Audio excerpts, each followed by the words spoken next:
nam Allah daali afaman ya'lamu e ko on anduɗo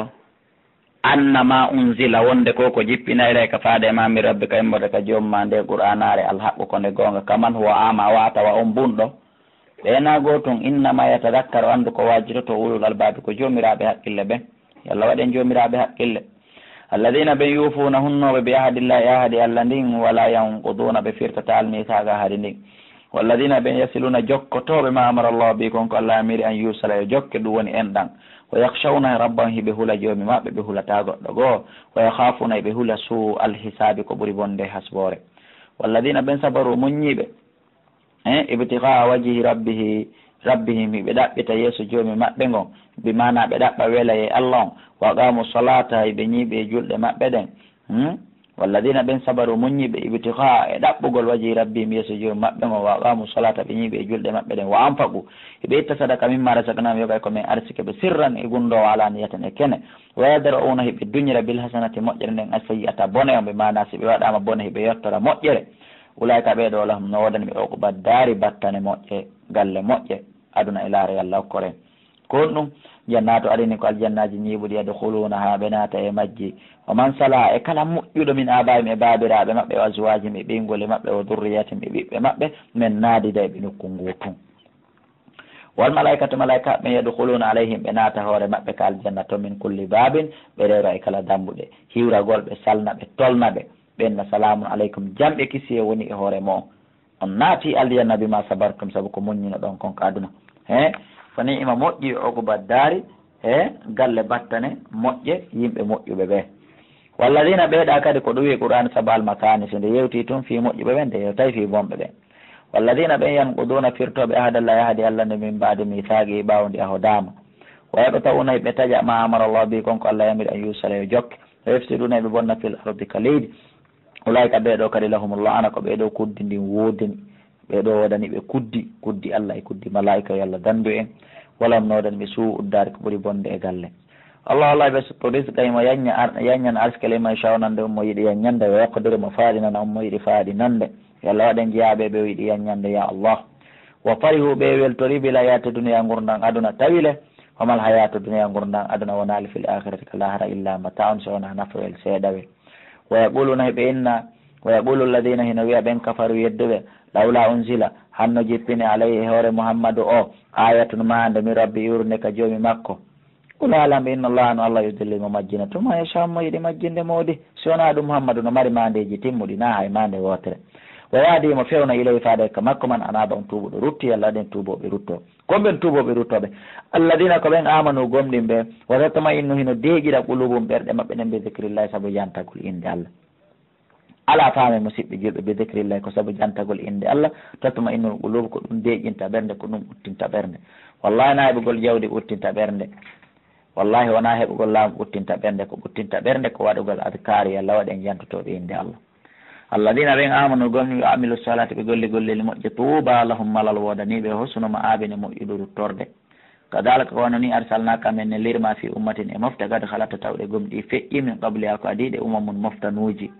li tatluwa alayhim fiya janggo e dow maɓɓe alladi nde qur'anare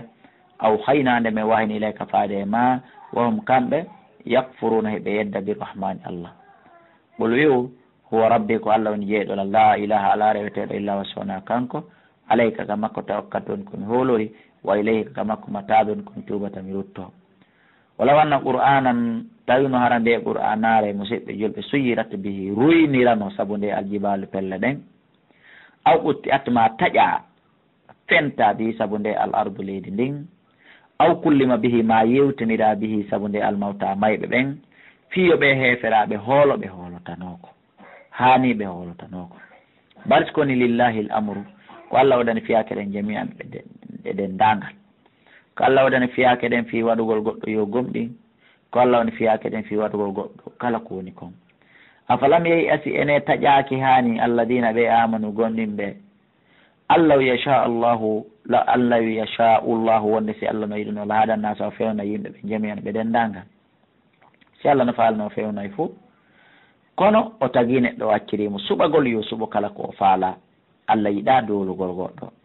wala yazalu alladina serata ɓen kafaru yedde ɓe tusibum hino heɓa ɓe bima sona usabu golle bonde ko ɓen gollude kon ɓaari atun parñitte ɓaari atun ɗenƴereji ɓaari atun masiboji serata no heɓa ɓe sowno kala e maɓɓe ma e jawle maɓɓe ɗen ma e ɓiɓɓe maɓɓe en awta hulluma jippo garib ma lette ɗen jippo gariban ka ɓatti min darim ka galleli maɓɓe ɗin ɓe maƴa hay siɗi jippotaka maɓɓe kamɓe tigui hatta yati ha aroya no wadullahi fodore Allah jande nden mayugol naata yiide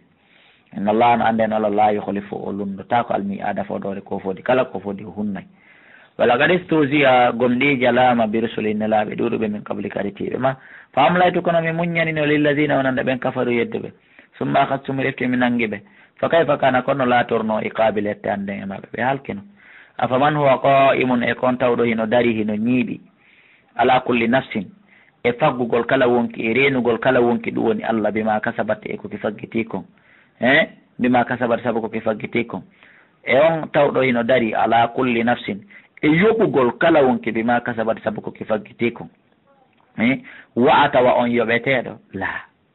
wa jaalu ɓe waɗani lillahi Allah shuraka ka fiɗiɗi ɓul wi'u sammuha inniɗi adde inde majji o am tunabbi'unahu ka on humpita woni Allah bima la ya'lam konko anda fil ardi ka leydi he awa onon on janggiye an bi zahiri min o ɗawli ka on feñinay toon konngol bonngol balɓe feñinay toon konngol bonngol bal kono zuyina cuɗanama lilladina wonande ɓen kafaru yedduɓe makruhum pewje maɓɓe ɗen wa saddu ɓe sakkike yimɓe ɓen anndi sabile lawol Allah ngol wa man yudlilillahu kala on Allah majjini fama law heɓantakemo min haadin immorde fewnowo lamnoɗen ɓe adabu lette fil hayati dunya ka gurdan aduna wala adabul akhirati wallahi le ko lette ɗen ka lahara a chaqqu ko ɗen ɓuuri musude kala lette wonɗe ka aduna ɗo ko ɗe ka lahara a chaqqu ɓuuri musude yo Allah dandu en wa malam alanaɓe min Allah immorde Allah min waqa immorde dandowoɓe matalul jannati sifa aljanna allati o wiital muttaquna mo huloɓe Allah ɓen foda ko honno o way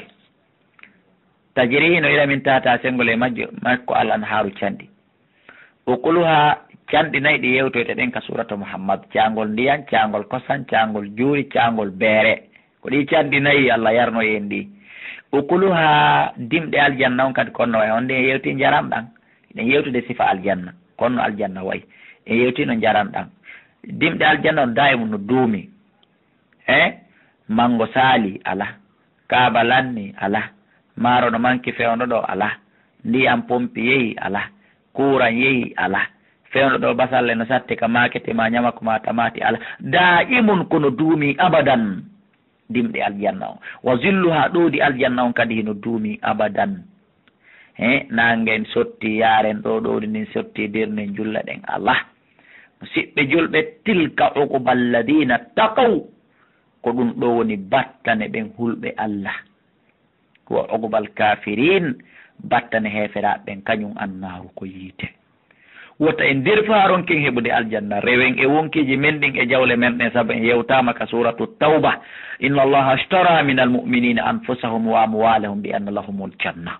Allah haalani aljanna ko yeete ko wonki ken e jawle ɗen ittaten hendo ɗen wata o aljanna perdir en heɓalimo wakkilo ɗen sooden aljanna heferaɓe kamɓe ko yite jahannama no werde maɓɓe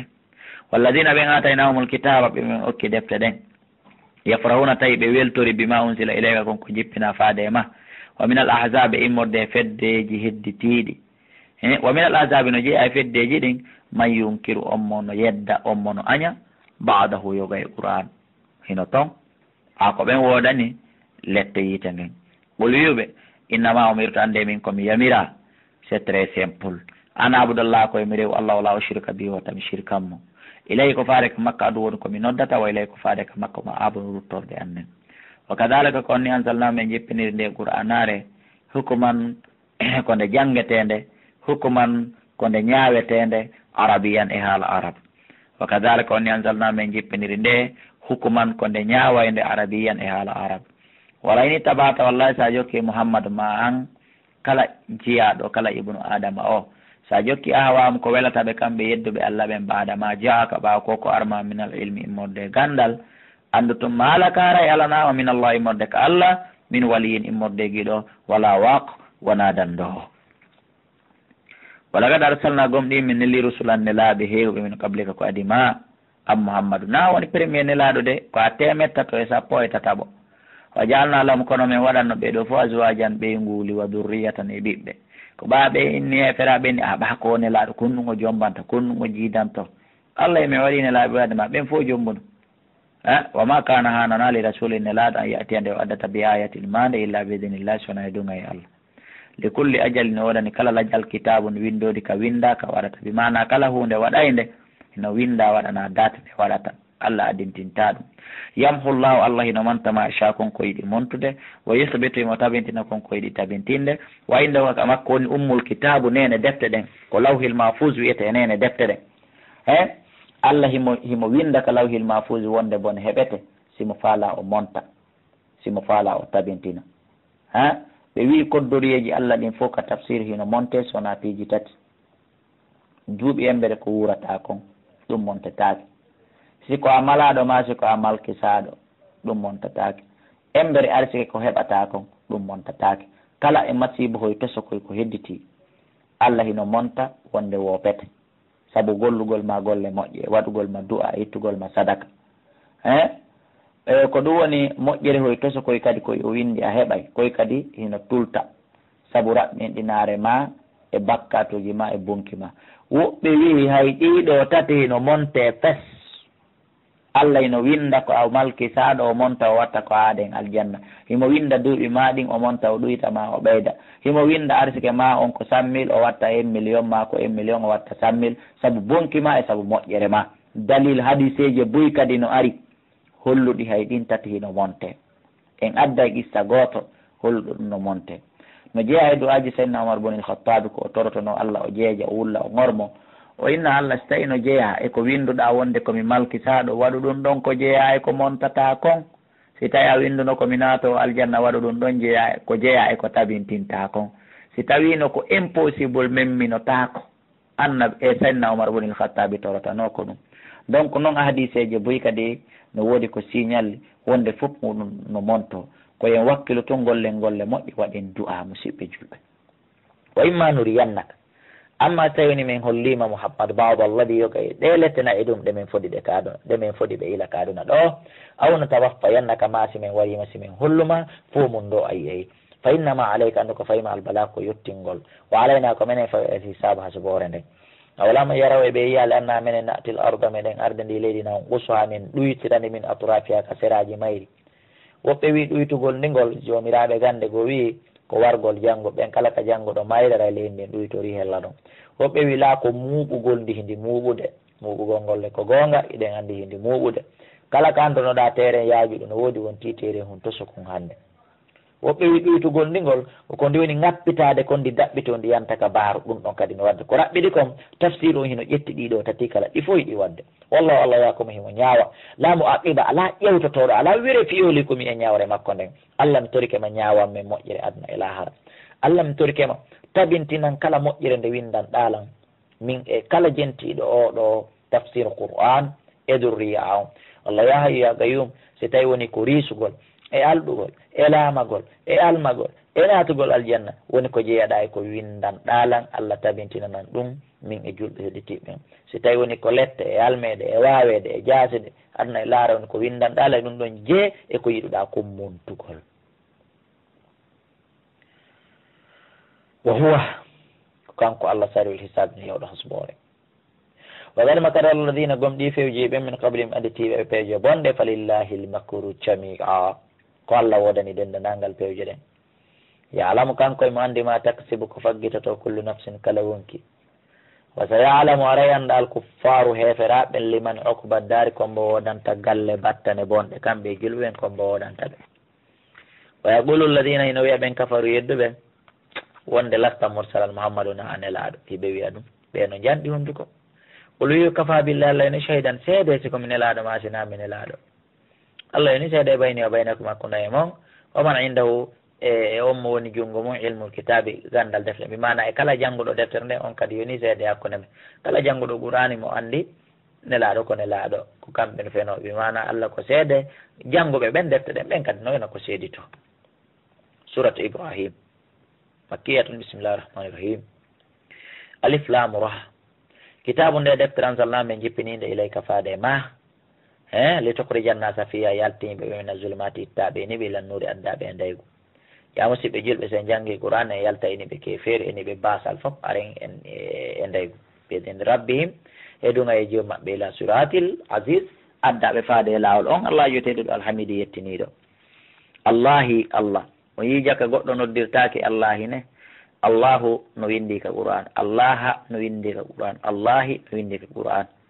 noddire yimɓe ɓen abdoullahi tawi noddir goɗɗo allahi ko inde allah complètement noon fawaman ka allahi allah alladi woni o lahu kanko waɗani ma fi samat kala kon konka kam muuli wa ma fil arde kon ka leydi wa waylun bone woɗani lil kafirina onande heferaɓe min adabin immorde lette shadidin tiiɗuɗe alladina ɓen yastahibbuna suɓiɓe yiɗuɓe alhayata duniya gurdan aduna alal akhirate e dow lahara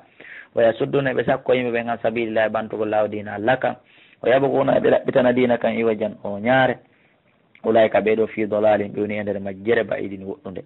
wama arsalna men ne laale menen min rasulin immorde ne laaɗo wo illa bilisani qawmi sona e ɗengal yimɓe makko ɓen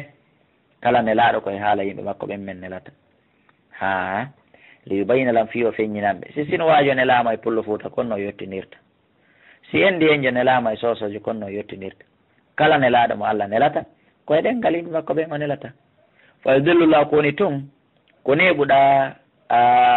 hatta ko hibbata hibba fa yudillullah allah ina majjina to man sha mo yiɗi majjinde waadimo fewno man sha mo yiɗi fewnude yalla waɗen jeeyaɓe ɓe o yiɗi fewnde ene duriyaji men ɗi o wal asisu kanko tiɗuɗo ala kemo ñeñuɗo e ñawre makko nden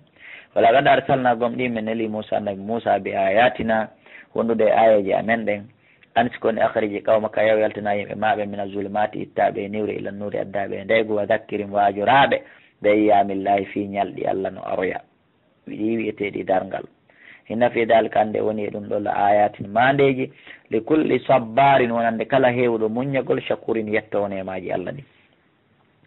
wa ida qala moussa ante to mananna moussa ma kanno le kawmi yimɓe makko ɓen udukuru jante andi toon nimatallahi nemaji allah aleykum ko waɗi kan e hoore mum ide an jakum tuma nde o danduno on min ali fir'auna immorde koneli fir'auna yasumunakum heɓe memina on suu al adabi ko ɓuuri bonde lette wa yudabbihuna heɓe letta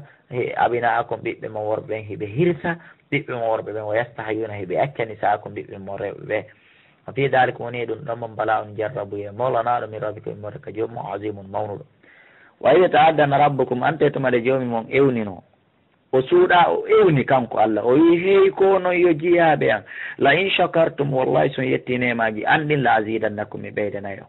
wala in kafartum wallahi kadi si on yeddi nemaji andin on dulla nila inna adabi la shadid haray lette andin ko tiɗuɗo musidɓe yetta nemaji allah ɗi si ɗa mari galle goto hiɗa faalayo ɗe ɓeyde wona ɗiɗi yettu nemaji makko ɗin yettumo jarnamo weltanoɗamo fi ndun suudu o ɓeyda e wondu wona ɗiɗi si hokkorima galle ɗe mettitima eɗa faalayo ɗe perdu jungo ma dullanmo so a dullanimo o jaɓita e ɗen woni yettoɓe allah si ɗen faalayo ɓeyda yettaymo tun o ɓeydana en dullanaymo tun o ɗuyta allah waɗi en yettoɓe nemaji allah ɗin qissaji ɓuyno ka fi yettugol nema allah ɗon kono feƴƴen wa qala moussa annabi moussa makin takfuru si on yeddi antum ono wa man fil ardi e ɓen wonɓe kaleydi jamina on fop lorrata allah fa inna allaha no alallah ganiyun ko galo yondiniɗo e dendanangal tagore nden fop mo wawi perdude o yondino wattama fus hamidum ko yettiniɗo alam yatikum yarali o naba alladina habaru ɓen min qablikum aditiɓe on qawmi nuhni yimɓe annabi nuhu wa adni yimɓe annabi huudu wa thamuda yimɓe annabi salihu walladina e ɓe min mbadihim iwtiriɓe ɓawa maɓɓe la yalamuhum andaɓe illa llahu siwona allah ja'atum addanino ɓeɗo rusulum nelaɓe maɓɓe mbil bayinati hujjaji feeñuɗi faraddu ɓe rutti aydihum juuɗe maɓɓe ne fi afwahim ka kundule maɓɓe mi mana ɓe ɓombi kundule maɓɓe ɗelle goy ɓe fanke ɓe ronkinotade nelaɓe maɓɓe ɓen wa gaala ɓe wi inna menen kafarna min yeddiɓe